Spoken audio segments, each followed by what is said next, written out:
따사로운 봄 햇살 같은 우리 주님의 사랑 여러분 마음속에 가득하기를 간절히 기도하겠습니다. 3월이 되고 어김없이 우리에게는 봄이 찾아왔지만 생각해보면 지난 겨울은 유난히 추웠습니다. 많은 눈이 내렸고 또한 그 눈과 그 추위로 인해서 많은 사람들이 힘들어했던 시간이었습니다. 추운 겨울 날씨 탓에 노숙하는 사람들이 더욱 견디기 힘들었다고 합니다. 그에 관련된 소식을 뉴스를 통해서 많이 접할 수 있었는데요. 지금도 잊혀지지 않는 한 뉴스가 있어 여러분들께 말씀드리려 합니다.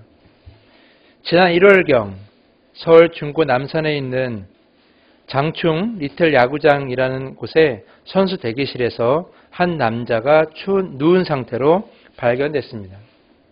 흔들어 깨어보니 이미 숨을 거둔 상태였습니다. 경찰이 신원조회를 해보니까 그는 60대 초반의 남자였는데 1960년대 후반 야구 명문인 설린상고에서 4번 타자로 활약했던 사람이었습니다. 매우 유명했던 선수였고 매우 기대했던 선수였습니다. 그런데 이후 실업팀에 들어가서 빛을 발하지 못했고 그 이후에 야구를 그만두고 사업을 했는데 사업도 실패하면서 그렇게 노숙자의 신세가 되었다고 합니다. 저는 그 일이 안타깝게 느껴졌던 것은 그가 마지막으로 찾은 장소가 야구장이었다는 것에 있습니다. 그는 비록 야구로서 크게 성공하지는 못했지만 마음속에는 잊히지 않는, 아니 어쩌면 지울 수 없는 꿈이 있었다라는 거죠. 어린 시절 4번 타자로 활약했던 그 고등학교 시절부터 간직해오던 그 꿈, 야구를 그만두어도 잊혀지지 않았던 그 꿈, 다른 어떤 일을 해도, 다른 어떤 사업을 해도 지울 수 없었던 그 꿈, 생각만 해도 마음 한구석이 뜨거워지는 그 꿈, 그에겐 그 꿈이 있었지 않았을까. 그래서 그 꿈이 그 사람을 야구장으로 이끌었다는 생각이 들었습니다. 그래서 저는 안타까운 마음이 들었습니다. 여러분은 이 소식을 듣고 여러분 어떤 생각을 하시게 됩니까?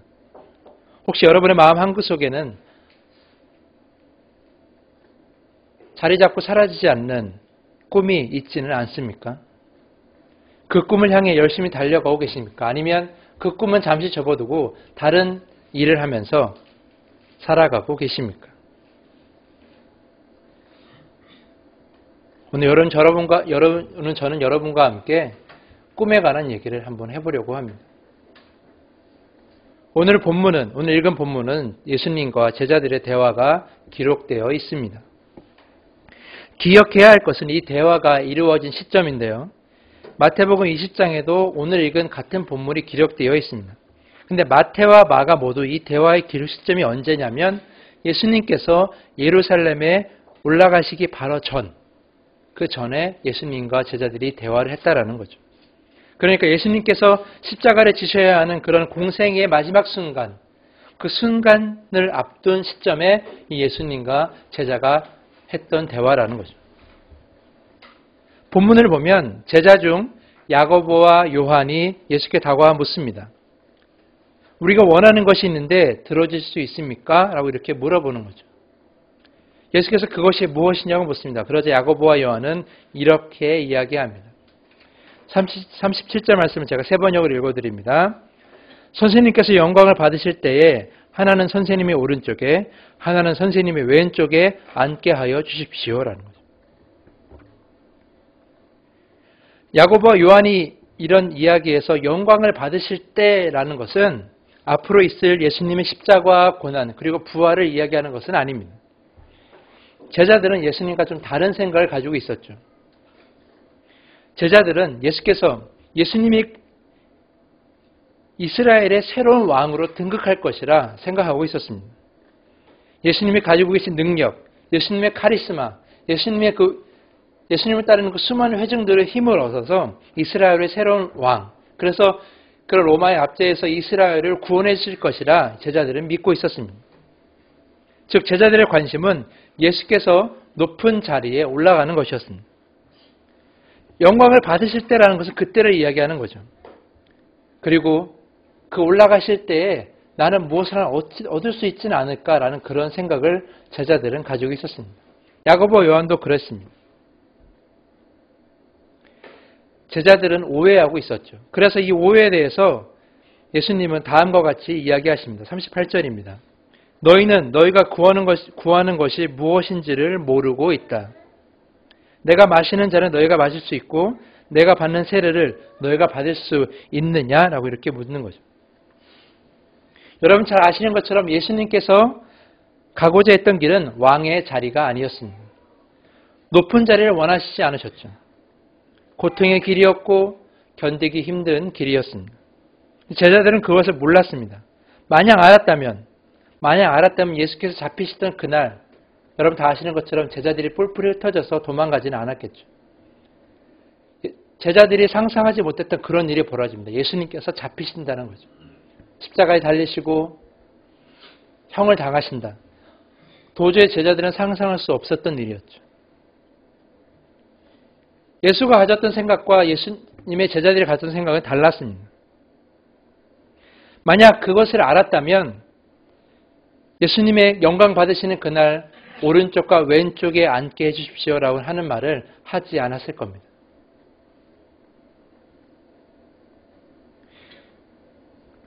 본문 41절 말씀에 보면 야고보 요한이 예수님과 나눈 이야기를 들은 다른 제자들이 그 야고보 요한에 화를 내는 장면이 나옵니다. 아마 그런 말, 제가 저에게 좋은 자리를 주십시오. 제가 예수님의 오른팔과 왼팔이 되고 싶다는 그런 말을 했다는 것 자체가 다른 제자들이 불쾌했겠죠. 왜? 내가 더 뛰어난 제자라고 생각할 수 있었으니까. 내가 더 나은 제자라고 생각할 수 있었으니까. 모든 제자들은 예수와 다른 생각을 하고 있었습니다. 어떻게 하면 내가 권력을 차지할까? 어떻게 하면 내가 높은 자리에 앉을 수 있을까? 어떻게 하면 내가 다스리는 위치에 앉을 수 있을까라고 말이죠. 제자들의 다툼은 이것을 증명하고 있습니다. 제자들의 관심은 오직 높은 자리에 앉는 것, 다른 사람을 다스리는 것, 그런 것에만 관심이 있었다라는 거죠. 이런 모습을 보던 예수는 제자들에게 이렇게 이야기하십니다. 너희 가운데 누구든지 위대하게 되고자 하는 사람은 너희를 섬기는 사람이 되어야 하고 너희 가운데 누구든지 으뜸이 되고자 하는 사람은 모든 사람의 종이 되어야 한다라는 거예요. 제자들이 가지고 있던 권력욕에 대해서 예수님이 꾸짖는 말씀이라고 할 수 있습니다. 그리고 다음에 말씀을 하십니다. 45절입니다. 오늘 마지막 말씀인데요. 인자는 섬김을 받으러 온 것이 아니라 섬기러 왔으며 많은 사람을 구원하기 위하여 치를 몸값으로 자기 목숨을 내주러 왔다라는 거죠. 예수님이 앞으로 당하실 십자가를 뜻하는 이야기입니다. 이것이 진정, 오늘 이 45절 말씀이 진정 예수님께서 가고자 했던 길이죠. 저는 이 말씀을 이렇게 표현하고 싶습니다. 바로 예수님이 가셨던 꿈이라고 말이죠. 예수의 꿈이라고 말이죠. 인자는 섬김을 받으러 온 것이 아니라 섬기러 왔으며 많은 사람을 구원하기 위하여 치를 몸값으로 자기 목숨을 내주러 왔다라는 것. 이것이 바로 예수의 꿈이라는 겁니다. 오해하는 제자를 향해서 권력욕에 사로잡힌 제자들을 향해서 예수님은 자신의 꿈을 이야기하셨습니다. 나는 섬기러 왔으며 다른 사람을 구원하기 위해서 내 목숨을 주러 왔다는 것. 예수가 가졌던 꿈은 제자들이 가졌던 꿈과 완전히 달랐습니다. 제자들은 예수가 그저 이스라엘이라는 나라의 왕이 되기를 원했습니다. 그 한 나라의 왕이 되기를 원했죠. 그리고 그 힘을 빌려 권력을 갖길 원했습니다. 그러나 예수의 꿈은 정반대에 있었죠. 예수의 꿈은 그 이스라엘이라는 나라에 한정되어 있지 않았습니다. 예수의 표현대로 오늘 45절에 말씀된 그 기록대로 많은 사람들을 위한 꿈을 가지고 있었습니다. 그 많은 사람들 가운데에 저도 포함되어 있고 여러분도 포함되어 있고 또한 이 설교를 듣고 있는 모든 이들 다 포함되어 있습니다. 우리 모두가 예수께서 가진 그 꿈과 그 꿈을 위한 십자가의 부활로 인해 이 자리에 있는 거 아니겠습니까? 예수님께서 지신 그 고통과 고난으로 인해 그리고 그 부활로 인해 우리가 하나님과 화해하게 되고 하나님과 함께 이 자리에 서 있는 것 아니겠습니까? 찬양하고 예배하고 기도하는 거 아니겠습니까? 죄인일 수밖에는 우리를 의롭다 여길 수 있었던 것은 주님의 십자가 때문 아니겠습니까? 그러므로 우리는 이렇게 얘기할 수 있습니다. 우리 모두는 다 예수가 가진 그 꿈의 열매라고 말이죠. 우리는, 여러분 자신은 다 예수가 가진 그 꿈의 결과의 열매입니다. 예수님의 그 꿈이 지금 이 시간까지 흐르고 있다라는 거죠. 또한 예수는 높은 자리를 원하지 않으셨습니다. 권력이 가진 한계를 가지고 있었죠. 그보다는 낮은 자리에서 행하는 사랑이 그 어떠한 권력보다도 더 큰 힘이 있을 거라고 믿고 계셨습니다. 하나님의 아들 예수 그리스도가 우리를 위해 대신 십자가를 지셨다는 사실만큼 낮아지는 것은 없습니다. 그 누구도 할 수 없는 낮아짐의 모습으로 우리 모두를 지금까지 사랑하고 계십니다. 그 사랑의 결과는 이스라엘 사람들에게만 드러난 것이 아닙니다. 이방인들, 유럽인들, 아시아를 넘어 아프리카, 아메리카를 지나 지금 우리나라에까지 그 사랑이 전파되어 있는 것이죠. 저를 포함한 여기 계신 모든 분들, 이 설교를 듣고 계신 모든 분들이 그 사랑을 받았습니다. 그리고 지금도 받고 계십니다. 가장 낮은 자리에서 행하는 사랑의 그 힘이 그 어떤 권력보다 큰 힘을 가졌다는 증거가 바로 무엇이냐? 바로 여러분 자신이라는 거죠. 그 사랑으로 인하여 우리가 지금껏 구원받고 하나님과 함께하며 여기까지 은혜와 사랑을 받으며 살아오는 거 아니겠습니까? 그 사랑이 없었다면, 낮은 자리에서 임했던 그 사랑이 없었다면 우리는 아직도 하나님을 모르고 살아가고 있을지도 모릅니다. 우리는 아직도 죄인 가운데 서서 살아가고 있을지도 모릅니다. 살아도 살지 않는 모습으로 살았을지 모릅니다. 인자는 성민을 받으러 온 것이 아니라 섬기러 왔으며 많은 사람을 구원하기 위하여 치를 몸값으로 자기 목숨을 내주러 왔다. 이 45절 말씀, 예수님의 이 꿈 때문에, 예수님이 이 꿈을 위해서 삶으로 보여주고 가르치셨다는 것, 여러분이 신약성경을 읽으면서 다 아시고 계실 겁니다. 예수님은 이러한 삶을 살았습니다. 이 꿈을 위해서. 그 누구도 찾지 않은 사마리아 지역을 향해 걸어가셨고, 그 누구도 인정하지 않은 여자들과 어린아이들을 반겨주셨으면서 그 누구도 돕지 않은 병든 자들을 찾아다니셨습니다. 또한 그 누구도 상대하지 않았던 미친 사람들을 돌봐주셨습니다. 왜? 섬김을 받으러 온 것이 아니라 섬기러 오셨기 때문이죠. 많은 사람들을 구원하기 위해 자기 목숨을 내어줄 만큼 사랑하셨기 때문이죠. 예수님은 그러한 삶을 사셨습니다. 또한 모든 사람들이 죄인이라 했던 삭개오를 만나서 새로운 삶을 살도록 도와주셨으며, 모든 사람들이 죽이려 했던 죄인 창녀를 살리시고 새로운 삶을 살도록 도와주셨습니다. 모든 사람들이 배고파할 때 그 배고픔을 모른 채 하지 않으셨으며, 모든 사람들이 자신을 왕으로 세우려 할 때도 흔들리지 않고 자신의 꿈을 이루려 하셨습니다. 낮은 자세에서 다른 사람을 사랑하고 섬기고 목숨을 다해서 우리를 사랑했던 그 꿈, 이제 예수님은 그 꿈을 품고 예루살렘으로 올라가려고 하고 계시는 거죠. 그 예루살렘은 예수님의 꿈이 이루어지는 곳인 동시에 고통의 자리입니다. 그 고통의 순간을 눈앞에 둔 시점에도 예수님은 흔들리지 않으셨죠. 제자들이 왕이 되십시오, 권력을 가지십시오 얘기하는 가운데서 흔들리지 않으셨습니다. 예수님은 제자들에게 또한 사람들에게 분명하고 단호한 어조로 이야기하십니다. 인자는 섬김을 받으러 온 것이 아니라 섬기러 왔으며 많은 사람을 구원하기 위하여 치를 몸값으로 자기 목숨을 내주러 왔다라는 거죠. 사랑하는 다음교회 성도 여러분, 그리고 이 설교를 듣고 계시는 모든 성도 여러분, 우리가 이 귀한, 이 예수의 꿈의 귀한 열매라면, 예수께서 자신의 생명을 주며 이루신 꿈의 결과가 우리라면, 그게 바로 나고 바로 여러분이고 우리 모두라면, 우리라면 어떻게 살아가야 할 것인가? 우리가 그 꿈의 결과라면, 우리가 그 꿈의 열매라면 우리의 삶은 어때야 할 것인가? 마가복음 8장 34절에 보면 우리가 잘 아는 말씀이 기록되어 있습니다. 나를 따라오려고 하는 사람은 자기를 부인하고 자기 십자가를 지고 나를 따라와야 할 것이다.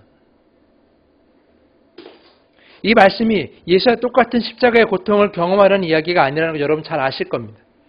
그렇다고 예수처럼 고통의 시간을 마음껏 보내라는 의미도 아닐 것입니다. 저는 예수께서 말씀하시는 자기 십자가, 이 자기 십자가가 오늘 우리에게 말씀하시는 그 예수의 꿈과 관련되어 있다고 생각합니다. 즉 자기 십자가를 지라는 것이 무슨 뜻일까? 예수께서 가지셨던 그 꿈, 섬기고 다른 사람을 위하여 내가 마음껏 사랑하는 것, 이 꿈을 닮으라는 가르침은 아닐까? 그런 생각을 해보게 되는 거죠. 섬김을 받기보다는 섬기는 삶을 살고 나를 위한 삶을 살기보다는 다른 이를 위한 삶을 사는 꿈을 가지라는 거죠.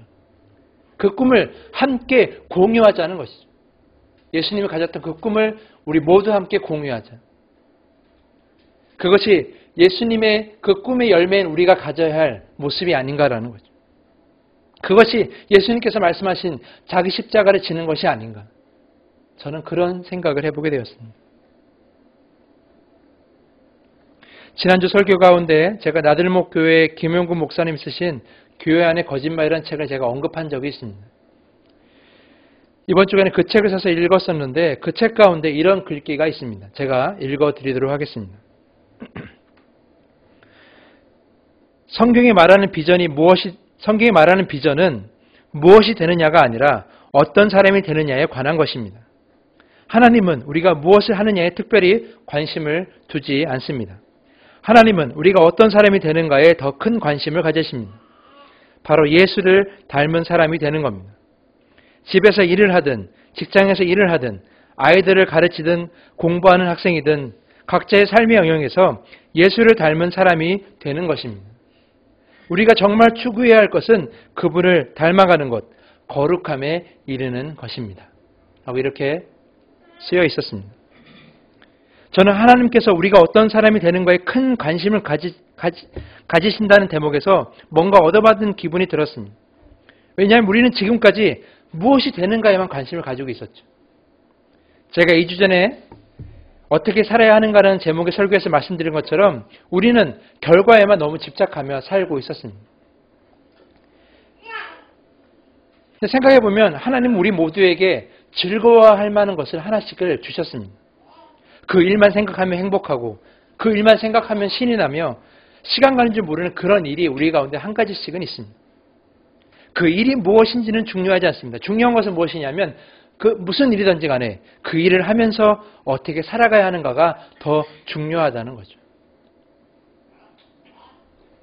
그 책에 쓰여진 것처럼 오늘 읽어진 책에 쓰여진 것처럼 중요한 것은 우리가 무엇을 하든지 간에 예수님을 닮아가는 삶을 살아야 하는 것입니다. 예수를 닮기 위해서 무엇이 필요할까?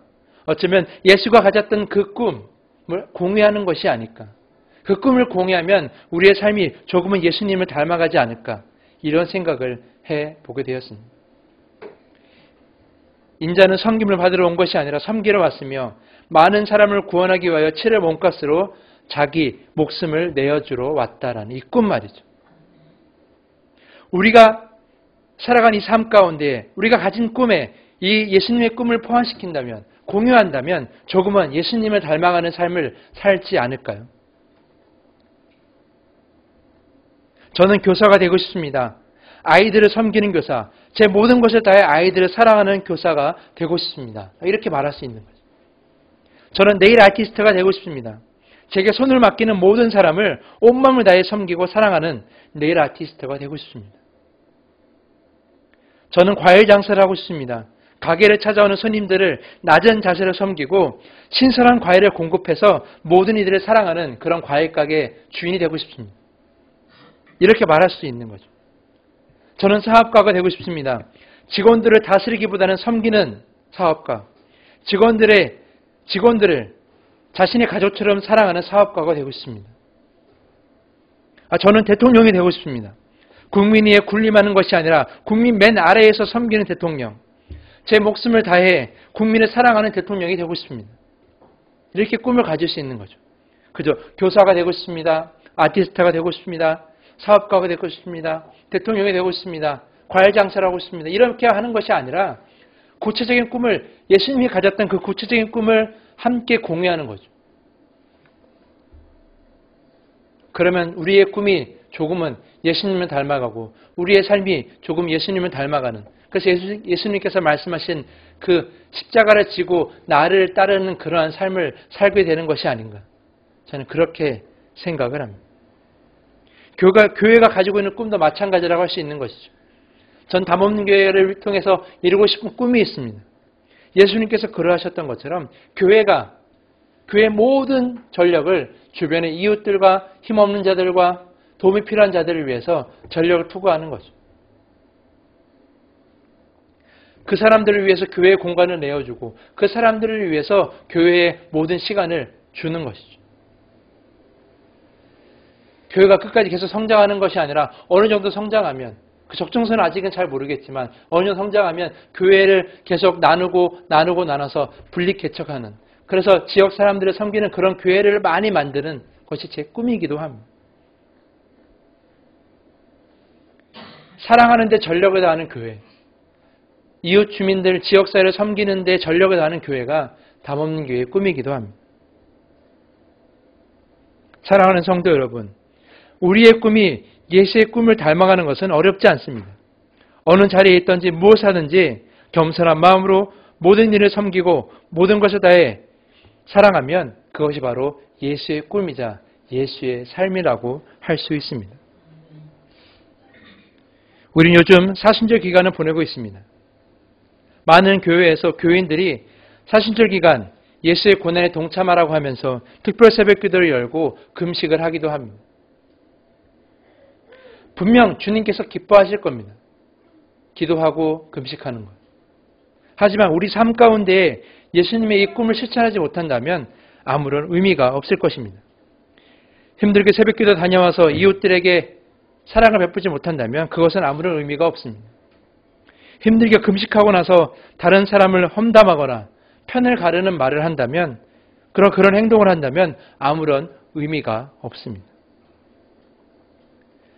제가 생각했을 때 사순절을 올바르게 보내는 가장 중요한 것은 예수가 가졌던 오늘 우리에게 말씀하신 그 꿈, 섬기는 것, 사랑하는 것, 이것을 우리의 삶 가운데 품고 살아가는 것이야말로 진정 사순절을 보내는 가장 중요한 의미라고 저는 생각을 합니다. 저는 여러분들 모두가 이 사순절을 그렇게 보낼 수 있었으면 좋겠습니다. 주변 모든 사람들을 사랑하고 섬기면서 말이죠. 나를 먼저 생각하기보다, 나 자신을 먼저 생각하기보다 그 주변 사람을 먼저 생각하는 그런 사순절을 보낼 수 있었으면 좋겠습니다. 그것이 예수님의 꿈을 공유하는 모습이 아닐까, 그런 생각을 해보게 됩니다.